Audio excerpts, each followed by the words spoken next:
One TV special report.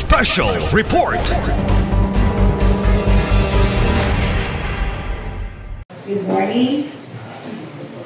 Please settle yourself. Okay, so today's session is the 93rd regular session of this August body. So to start, I'd like to request our SP Secretary for the roll call and determination of quorum. Madam Chair, honorary SB members are not around. Honorable Christian Barga, the Secretary of President, Honorable Ronel Obot, and Honorable Michelle Sumawat are absent. So, not yet around? Is not yet around. Okay, so given now the attendance, we still have obtained quorum. So I hereby declare quorum. Let's immediately proceed with the approval of the order of business for today's session. Any motion? Honorable Dixon. Thank you, Madam Chair. I move for the approval of order of business. 93rd regular session dated August 5, 2024. Second, Honorable Chair. Is duly seconded. Any remarks, comments, objections? Hearing none. Motion is carried. Okay, hearing none. Motion is approved. So we are now under the hour. Any member? Madam Chair. Yes, Honorable Tapo. Good morning, Madam Chair. Good morning sa tanan.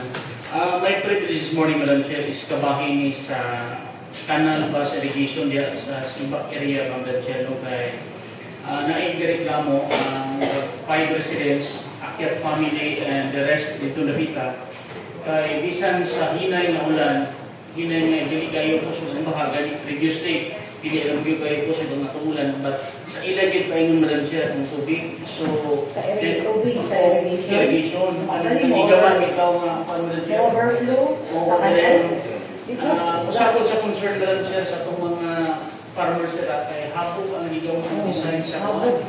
So, high time siguro, Madam Chair, nung mapasubay na ito na sa municipal engineer. And then, during sa zoning meeting, ito naging simana, Madam Chair, wala na ako may conflict na between NIA and DPWH kung nag-implement. Kasi may NIA? NIA mo siguro, Madam Chair. And then, for sure, siguro, Madam Chair, no? Ato siguro ito sa committee with Honorable Balakis to conduct a committee hearing, and then we will invite the DPWH. Kaya ang rason sa ito, ang municipal engineer, wala kang sila kalibutan na project. So, ang implementing ko is DP siguro, Madam Chair. Silang duha, invite. Silang duha may invite ito, Madam Chair, para masito na siya ng concern. Kaya usapot siya ng problema, ang ato residents kung sa area na piti ng Karalde o bilang akyat kay dito binubuhos ang tubig sa ilang paingon. So, kanang Madam Chair, mahimo siguro, immediate siguro action na tuhimo ni with the committee on infra para naatay klaro nga kung sa iyo problema aning project, and then while nga ang mga tao po mientras wala pay ulan nga kusog, wala pay baha, at least di pa makasinati o sama niya ito ito naging mga simana dito pa ingon sa nakakyat ng tubig. So thank you, Madam Chair. Good morning sa irrigation. Yes, Madam Chair. Honorable Balais. Thank you. Siguro, nakadungog po lang na problema, and then mag-check na lang ta, Honorable Tapo, karong speech out shop. Kasal. Pa-make up of yun. Ako na lang, bisa na yung after na si Rose Kasal, Madam Chair. Friday. Wednesday. Wednesday, okay. Wednesday na lang, Madam Chair. Send invitation, Oy. Atong, Madam Secretariat, ang ato ang pag-imbitaron, Madam, take note na lang para masulban ng problema. Include the municipal engineer as well as the farmers and the complainant. Farmers, officers of the magbabasa. Sumpay na, Madam Chair, Pwede lang na nanawagin na po sa sipay na alas sa tusok yung ulan. na makin sulod sa silang balay kay wala kalupsunan yung tubig. Then daghan ang reklamo dahil sa engineering office niya abot, pero wala pa daw kung may sila sa ito sa DP. DP or sige lang kayo? DP. DP ang mga... Paano na naman lang, Chair? Sana dito, ilang ikuanan sa tubig. Wala ikiksitan. Alam ko sa highway, parado. Na bulit wala ikiksitan ng tubig. Ano siguro na, ilan naman lang di ano mo, anticipate na dito. Parado pa ng kanal, so ato din mo agi dito sa balay. Sige, so, ano mo siya? Let's invite Mia po ha. Kaya Mia manggod kay, wala dyan kina, plastar ang plano. So, dahil ang DP ka-implement, so di sila, buwa sila ng kulab, di. Kidaan mo na siya mga kanal. Isumpayan siguro na. Anong bulit? Bulit na may lang yung problema. Yung pakso, ang tubig. Wala ikiksit ng tubig, wala na yung problema yun. Sige, so, Nea Boy, PWH, katong officer sa magbabasa, then katong resident sa mga akyat lang, representative sa akyat. Okay? Okay, Riley. Okay, so let's proceed. Any other privilege message?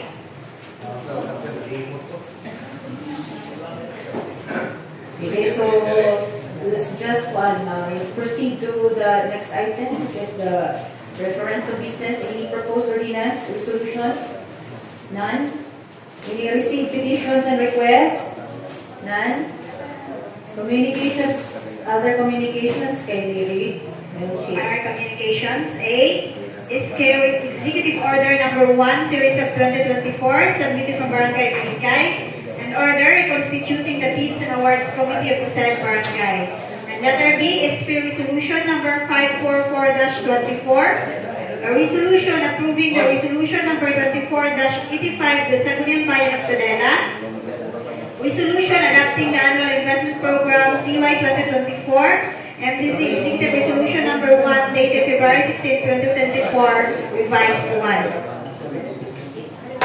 Okay, any comment from the communications received? Madam Chair. Honorable Madam Chair, the communication, Madam Chair, mark as noted, Madam Chair.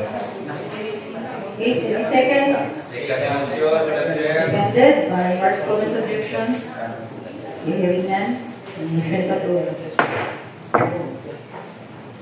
Immediately, let's hear report. So first, the report is the committee on joint committee on finance and infra.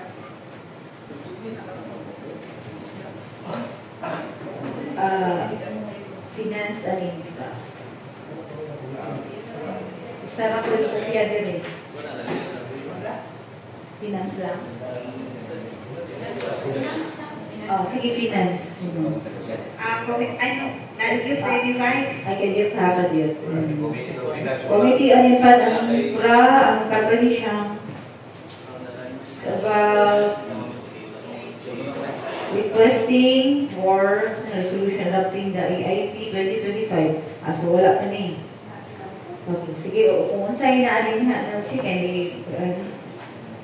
Committee report on land use. Agenda, approval of land use plan and zoning ordinance. Findings and recommendations. Findings. During the committee meeting conducted by the Committee on Land Use on August 1, 2024 at SB Session Hall on the approval of land use plan and zoning ordinance, and it's presented by the Municipal Planning Office, they needed to revise the comprehensive land use plan proposal of the municipality in order to be approved to the next level. The municipality has 9,852 hectares of total land area. Total of 7,958.86 hectares of alienable and disposable land area, with a total built-up area of 317.23 hectares. During the presentation by the Municipal Planning Office, in order to approve the CLUP proposal 2021 to 2030, the municipality proposal should be based on the fourth-class municipality, which is 5% of the 7,958.86 hectare total alienable and disposable land area. 7,958.86 hectares times 5% equals 397.94 hectares. Then, minus the 317.23 hectares of total built-up areas, 80.71 hectares. The total area allowable for expansion compared to the first proposal is more than 300 hectares, and the reclassification of area, especially in Barangay Nailon, into commercial area, will remain agriculture land area based on the Department of Agriculture. These are the reasons why the first CLUP proposal was disapproved. The Municipal Planning Office, with committee members on land use in order to expand the commercial area in the municipality, did propose some area along the highway, like Barangay Sibak and Basira, and other area that can be developed suitable into commercial area. The table below are the revised proposal included in the 80.71 hectares, the total area allowable for expansion.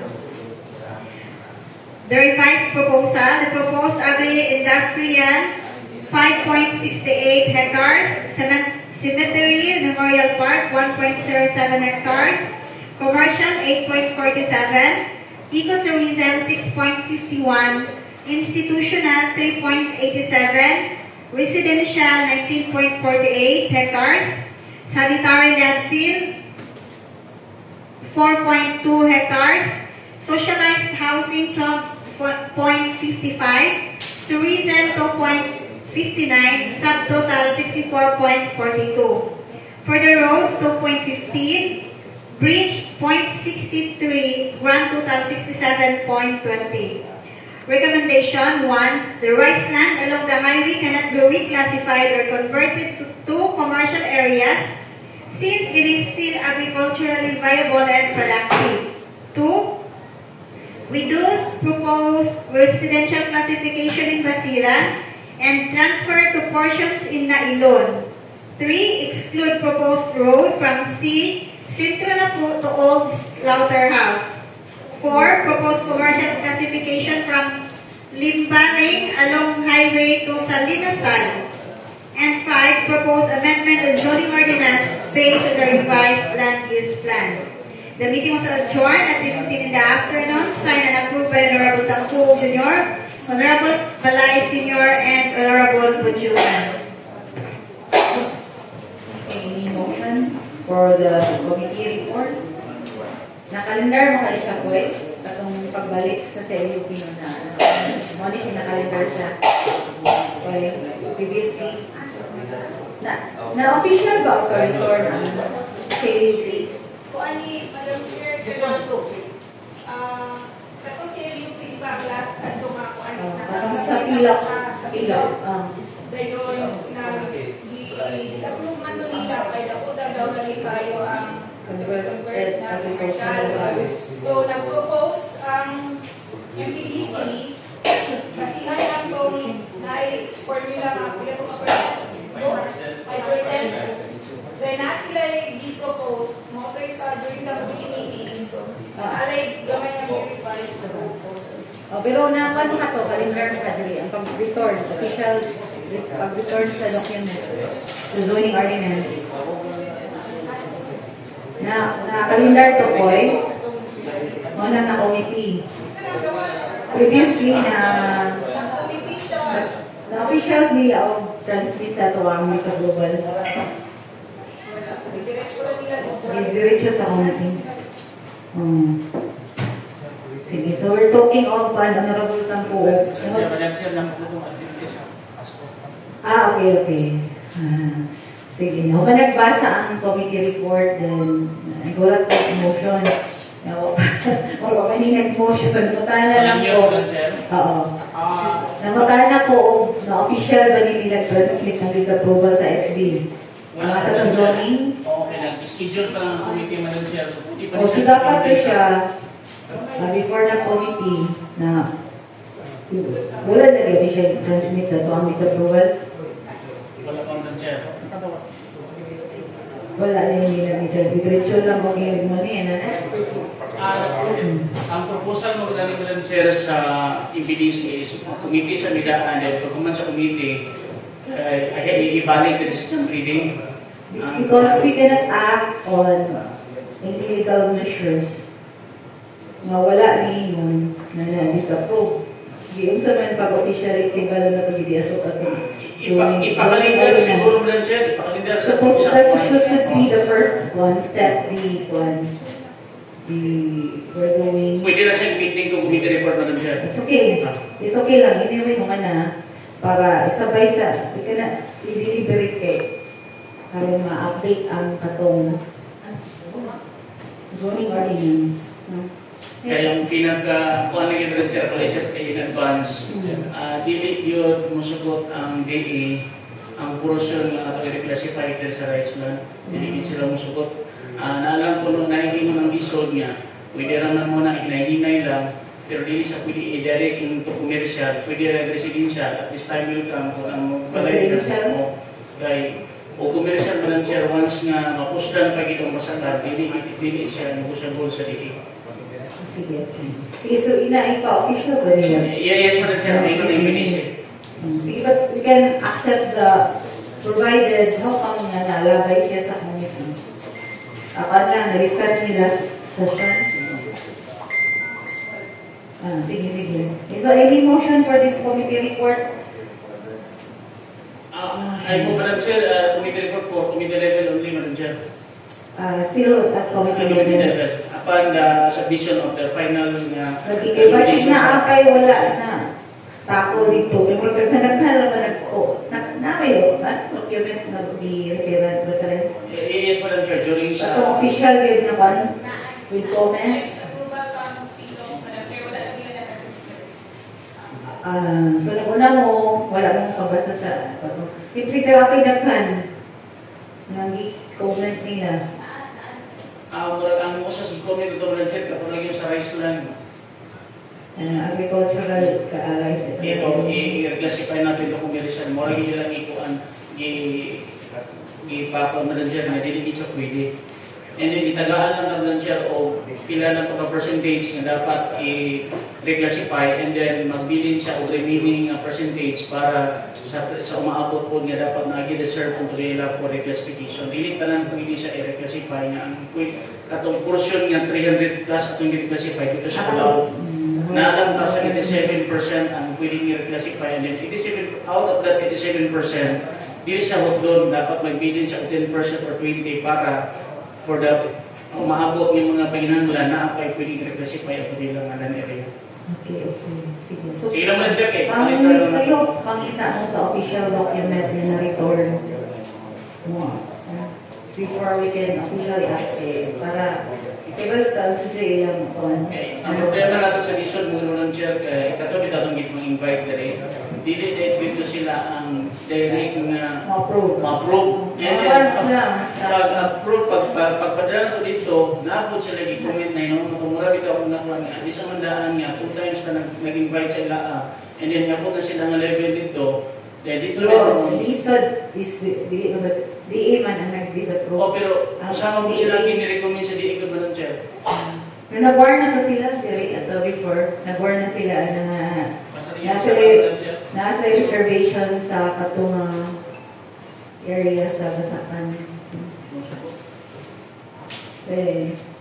Sige lang, ako na i-deliberate basta official inanasa ang official na kapag hindi disapprove ito, nasa iyo yung okay.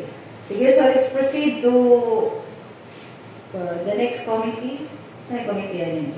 Wala na? Agriculture. Yes, sige. Madam Chair, wala pa nila sa meeting, karoon lang Wednesday morning, 9 o'clock.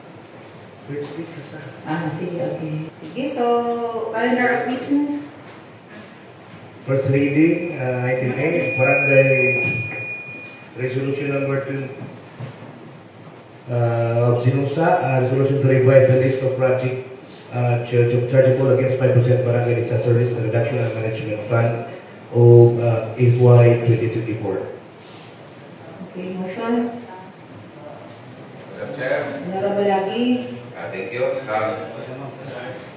Barangay Resolution number, what number? 2024 Barangay Sinusa. I move from first to second reading, Madam Chair. Second, Madam Chair. Okay, seconded. Remarks, comments, objections. Okay, hearing none. Motion is approved. Next item. SK Resolution number 4-2024 of Kamating, a resolution revising the ABYIK of the Sangguniang Kabataan of the Barangay on the list of projects, programs, and activities for CY 2024 Trajectory from that percent SK Fund. Madam Chair. Honorable na po. Thank you, Madam Chair. SK Resolution number 004-2024 Barangay Kamating, and move from first to second to third to final approval, Madam Chair, for consideration, Madam Chair, sa Sangguniang Kabataan. Second, Madam Chair. Okay, seconded. Remarks, comments, objections. Hearing none. Motion is approved. First. Item A, Draft Ordinance number 24-16, introduced by Honorable Mixdon.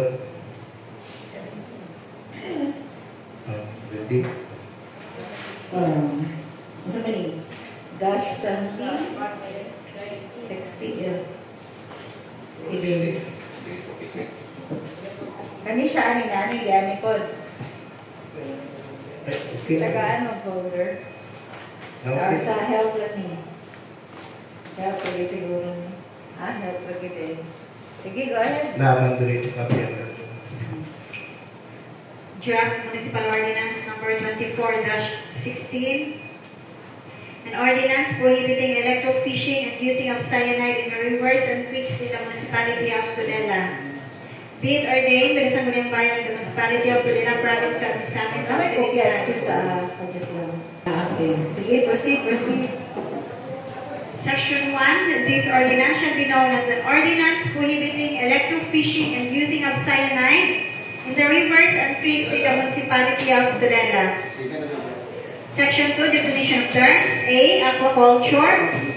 Fishery operations involving all forms of raising and culturing fish and other fishery species in fresh, brackish, and marine water areas. B, electrofishing, method of catching fish in which electricity generated by dry cell storage batteries, electric generators, or other sources of electric power is utilized to stupefy, disable, or kill fish and other aquatic animals.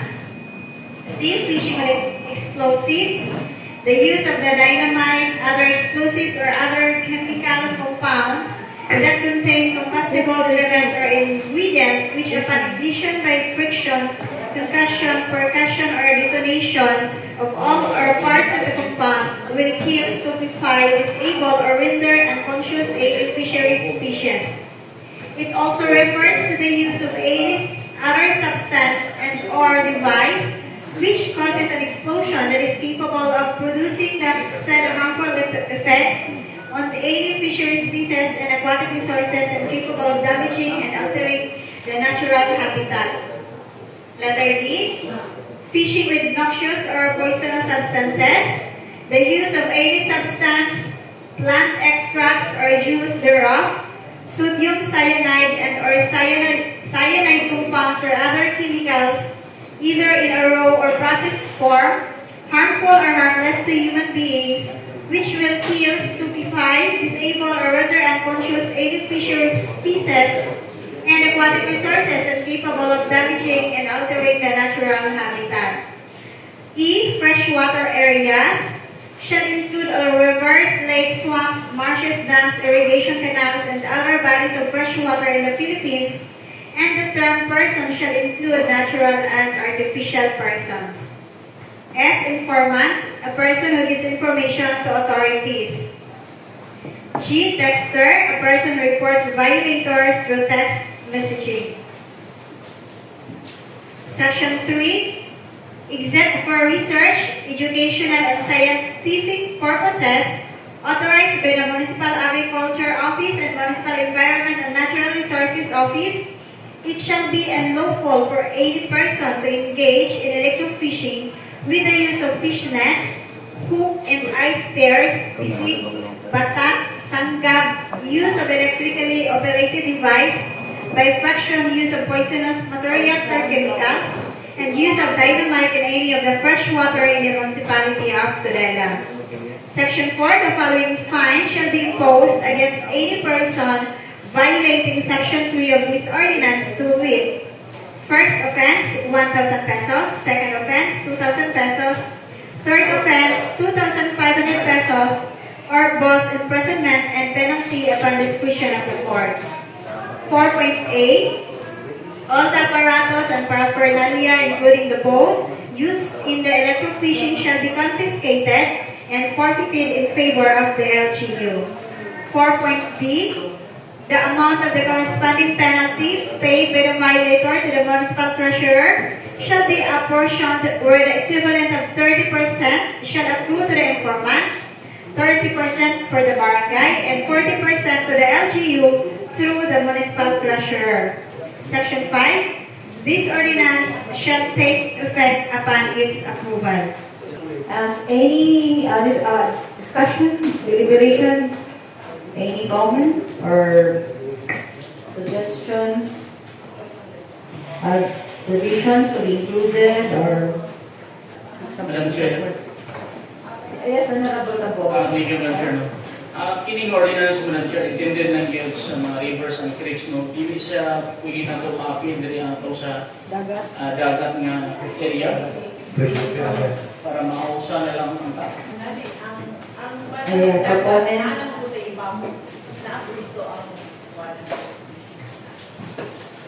Sa Madam Chair. Sige. Sa iba mong Madam Chair, wala yung labot dito ang fresh water sa ibang guidelines or nila. So, natay ordinance sa una, year 2005, but moratorium ito siya Madam Chair for 6 months, ibawal siya for 6 months, pero after 6 months, pwede na tayo ito sila, wala na sila pwede na mabalik ito sila electrofishing na with 6 months na ito from June to December muna siya. So pag-uwan sa December, balik na rin tanan mga activities. So karon kay daghanan ng ring pele sa subo saya na yun sa muna na ini Madam Chair. Okay. Ang nausap lang na ni Madam Chair last sa committee meeting is isa itong maka-report na siya ay share na pila ka percent. Last is 60% mo. So isa itong report pagka mong iusap na kung asa siyang barangay dapat ako yung share ang barangay kaya dito man ang ipadulong sa barangay kung manakpan. So marunong mo ito na usap ito Madam Chair. Sige, sa naana din sa last 4B. And also the penalty Madam Chair, yung nakasal dyan na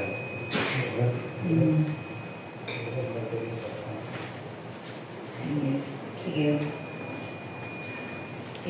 Madam Chair. Honorable Bujuman. Good morning. Kanang kuwan ba Madam Chair, mukha na po kaya kami sa mga renting na yung galing mga manghilo sa suba o sa sapa. Naon po sa una palagi mo niya tubli, moro magyapon ang oras manghilo magyapon na. Tubli gamiton. Dili Tanong na lang. Ay, sorry. Consider mo po na substance. Kay kanang tubli, moro magyapon na ning kuan senay. Kaya naka mo yung kuan na manghilo po mga isda. Apil na tubli, apil na siya din.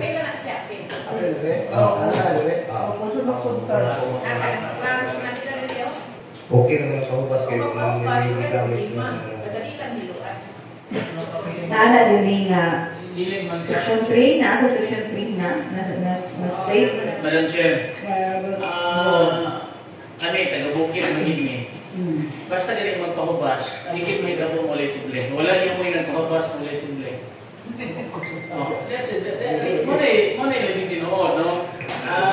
Common man ang gigamit sa mga taga-bukid nga kung magpahubas, gamitan ng tuble kaya malanag mo ng isda na. Pero makabalik naman, dili man mamatay. Dili ka matay ng tuble sa isda. Pero malikong lang.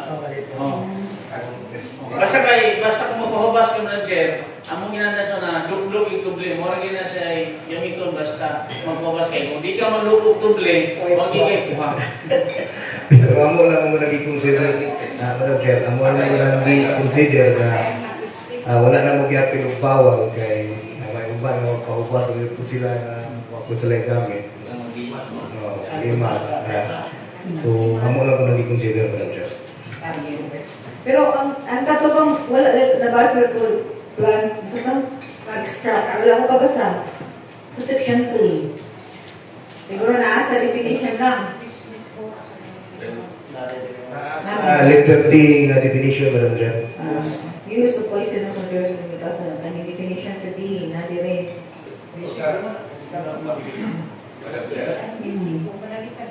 Use of any okay plan extract. Sige, honorable lagi. Thank you, Madam Chair. Mutana na po ko, Madam Chair, para mabukas man kaya nito taga-barra ko. Katuma. Kiring bisig ba? Bisig. Bisig. Bisig, hindi kayo familiar sa Kapit bisig. bisig. Kiring nung sanggab. Bakit kiring bisig? Mangutana ko na po sa proponent, Madam Chair. Kung sa klase ng bisig. Thank you, Madam Chair. Honorable Bigogeni, use the mic para ma-record. Okay, thank you, Madam Chair. Ang basic is like, kung na siya, may bamboo, mamura o ka ng anak tao dahil, ibutan na siya sa suba. Ibabag sa suba, then ang tubig pa, ano mo pa ng palihayon ba, at ito dito mo agi sa bisig. So, ang mga isda nga naa dito sa kanang river, dayon, sa kapon bali o bisig, dito na siya mo. At ito na dito, malakpan na siya. Okay na siya, basta ang pag-process sa pagpa, kuwan sa tubig dito, hiluan ang tubig sa ibabaw. E naman mo ba na, sa bisig dito, pero ang tubig dito sa ibabaw, ilahang hiluan, dahil pagkahuman. At ito, ang mga isda nga mga giin, murang mga muyong na to, ito palulong sa bisig.